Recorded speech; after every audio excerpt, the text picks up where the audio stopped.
IST Sport.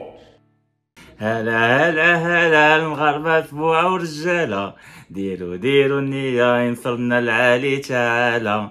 هلا هلا هلا المغاربة تبوع ورجالة، ديروا النية ينصرنا العالي تعالى. Campione, campione, olé, olé, olé. Eh oui les amis, bonsoir, salut les amis, j'espère que vous allez bien. C'est Laji, salam alaikum, marhaba bikoum fad qanat, la chaîne Ibra Show TV IST Sport, tout simplement pour parler de cette finale de la Coupe arabe de futsal. Donc pour la troisième fois d'affilée, tout simplement, le Maroc gagne la Coupe arabe de futsal et ça montre la domination totale de l'équipe nationale marocaine dans cette compétition-là. Tout simplement, ça montre vraiment un grand écart, tout simplement, entre le Maroc et tous les pays du monde arabe, que ce soit en Afrique ou en Asie, tout simplement. Donc, même l'Iran, qui n'est pas une équipe arabe, on a réussi à les battre dans la Coupe continentale.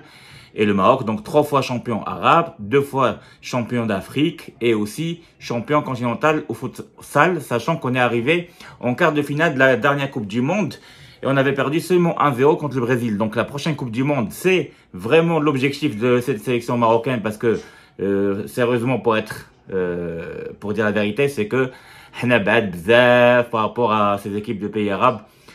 Quand on voit que cette finale-là, elle se termine par 7-1, franchement, c'est un score qui est large, très très large.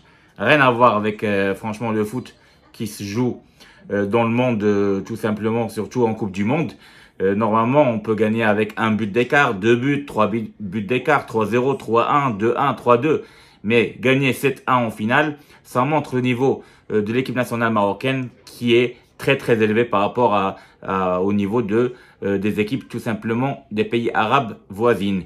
Peut-être le coach tout simplement iranien de l'équipe de Koweït n'a pas pu mieux lire le match parce que déjà juste à 2-0 il commence à jouer avec le power, ça veut dire de mettre le gardien comme un joueur de foot et jouer à 5 contre 4.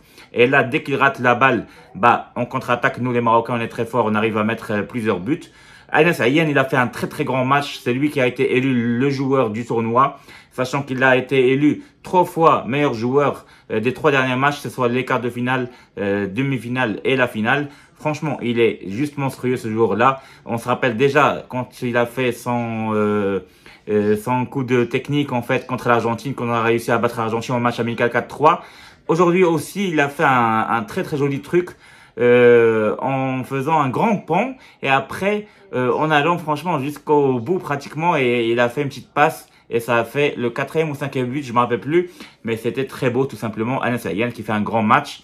Malheureusement, je pense que Delis Raïs Feni, il a pas fini meilleur buteur, il a marqué 7 buts et le 8e but, il n'a pas été, je pense, pour lui parce que c'est le joueur qui a marqué, le défenseur qui a marqué contre son camp. C'est pas grave, on a pris le meilleur joueur, Anas Ayyan, le meilleur joueur de la finale, meilleur joueur du tournoi. Et le Maroc, bien sûr, vainqueur de ce tournoi, tout simplement, cette compétition, pour la 3e fois d'affilée, en 7 fois, tout simplement, sachant que les 4 premières compétitions, les 2 premières, c'était gagnées par l'Égypte.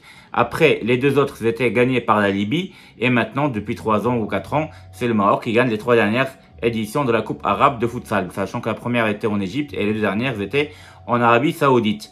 Y a rien à dire, franchement, pour moi, on a des très très bons joueurs. Youssef Jawad, il est très bon. Le numéro 7, Mazel ou un truc comme ça, il est pas mal, qui a marqué le premier but. Il nous a libéré contre la Libye et là encore en finale, c'est lui qui nous libère. Franchement, des très très bons joueurs, sachant qu'il y avait des joueurs, des professionnels qui jouent en France comme Mesrer et comme le Bakali et pas mal de joueurs qui étaient absents, mais on voit pas leur absence franchement dans cette compétition-là parce que on a une équipe qui est homogène, qui joue très bien entre eux et la tiki-taka marocaine qui est très très forte et très très bonne. Donc bravo au Maroc, félicitations, y a rien à dire, donc c'est mérité. Inch'Allah, on va gagner la Coupe d'Afrique la prochaine en 2024, comme ça on aura encore le record, ça fera 3 Coupes d'Afrique, mieux que l'Égypte. Là c'est mieux que l'Égypte déjà en Coupe arabe. Et j'espère qu'on fera quelque chose en Coupe du Monde, surtout d'aller en demi-finale ou en finale. Pourquoi pas, sachant que cette équipe, franchement, elle est juste monstrueuse. Et vu qu'on a réussi à faire même match nul contre le Brésil, au Brésil, 0-0, peut-être qu'on a perdu le deuxième match après, peut-être pour une question physique. Mais même chez nous, on a réussi à battre le Brésil juste après la Coupe du Monde, 3-1. Ça veut dire qu'on est capable de battre même le Brésil, ou que ce soit le Portugal, même si on a fait match nul contre le Portugal en Coupe du Monde 3 partout. Mais c'est possible de les battre. Franchement, c'est possible de battre les grandes nations de football en futsal, je veux dire, que ce soit peu importe le Brésil, le Portugal, l'Espagne, l'Argentine, la Russie, l'Iran, etc. On a une grande équipe, franchement, il n'y a rien à dire. Merci à eux, félicitations au Maroc et à tous les Marocains. Bravo à Hicham Geek, franchement, pour son travail. Et je vous dis à très bientôt. N'hésitez pas de liker, s'il vous plaît, les amis. Que cette vidéo-là, il y aura un minimum, je sais pas, 100 likes. Allez, maximum possible. Et je vous dis à très bientôt. Partagez et à s'abonner à vous. Et s'abonner de plus en plus. Et je vous dis à très bientôt. Ciao, ciao. Au revoir.